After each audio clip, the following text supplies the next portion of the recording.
चलिए, आज एक बहुत ही दिलचस्प और पुरानी कहानी सुनते हैं। ये कहानी है सौभाग्य के एक ऐसे रहस्य की जो एक राजा से जुड़ा है।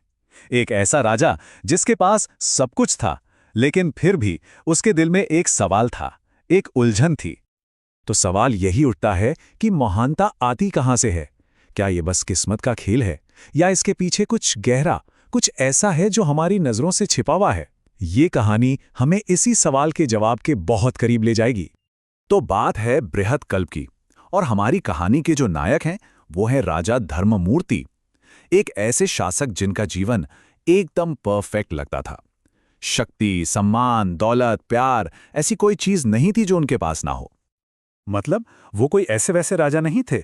सोचिए, अकेले ही बड़े बड़े राक्षसों को हरा देते थे। उनका तेज इतना था कि सूरज और चांद भी उनके सामने फीके पड़ जाएं। लड़ाई में उन्हें कोई हरा नहीं सकता था, और वो जब चाहें कोई भी रूप ले सकते थे। और तो और, उनकी रानी भानुमति भी बहुत ही सुंदर थीं और उनसे बहुत प्रेम करती थीं। एकदम आदर्श जीवन था उनका। पर सोचिए, इतना सब कुछ होने के बाद भी राजा के मन में एक सवाल था, एक बेचैनी थी जो उन्हें खाए जा रही थी। वो ये समझना चाहते थे कि आखिर ये सब कुछ, ये असाधारण किस्मत उन्हें मिली कैसे, इसका कारण क्या है।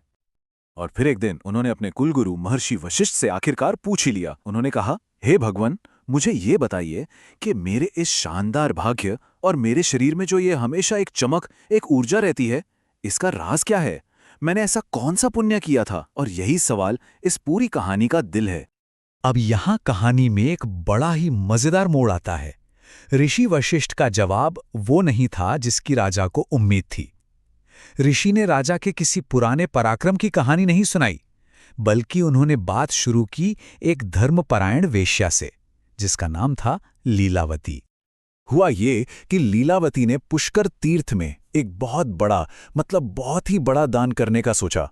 उसने नमक का एक पहाड़ बनवाया, लेकिन ये कोई मामूली पहाड़ नहीं था। उसे सोने की बनी हुई देवताओं की मूर्तियों और सोने के पेड़ों से सजाया गया था। ये भक्ति और दान का एक शानदार नजारा था। लेकिन कहानी का असली राज उस भव्य दान में नहीं, बल्कि उन दो मामूली लोगों में छिपा था जो पर्दे के पीछे काम कर रहे थे।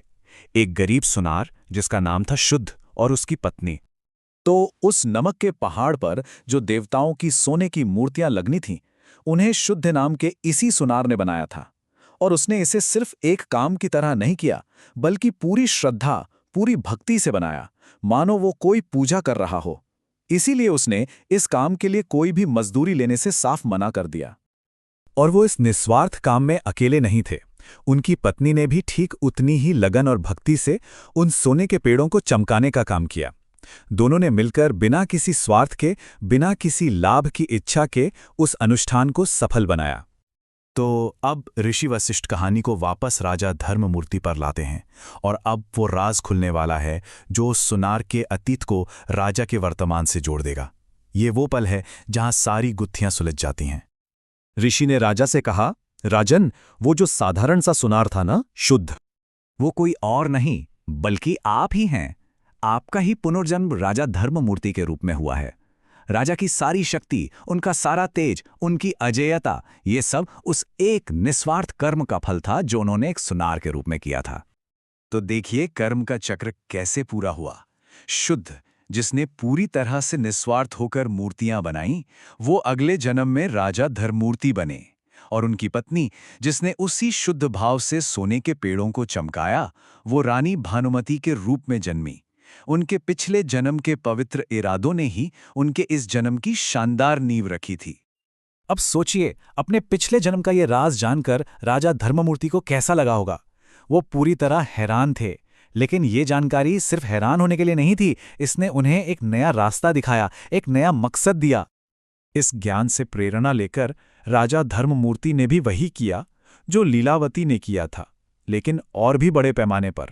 उन्होंने अनाज, घी, शक्कर जैसी चीजों के बड़े बड़े पर्वत बनवाए और उन्हें पूरी तरह निस्वार्थ भाव से दान कर दिया।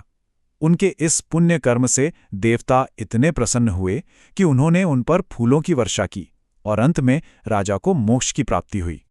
और आखिर में पद्म पुराण हमें इस कहानी का जो सार बताता है वो ये है कि जो इंसान सच्चे और शुद्ध मन से दान करता है, उसे जो फल मिलता है उसका तो वर्णन करना भी नामुमकिन है। ये काम के बारे में उतना नहीं है जितना उस काम के पीछे की नीयत के बारे में है। तो ये कहानी हमें एक बहुत गहरे सवाल पे लाकर छोड़ देती है। अगर एक सुनार का एक छोटा सा निस्वार्थ काम उसे एक महान राजा बना सकता है, तो सोचिए आज जो निस्वार्थ काम हो रहे हैं उनसे कैसा भविष्य लिखा जा रहा होगा। इस पे सोचिएगा जरूर।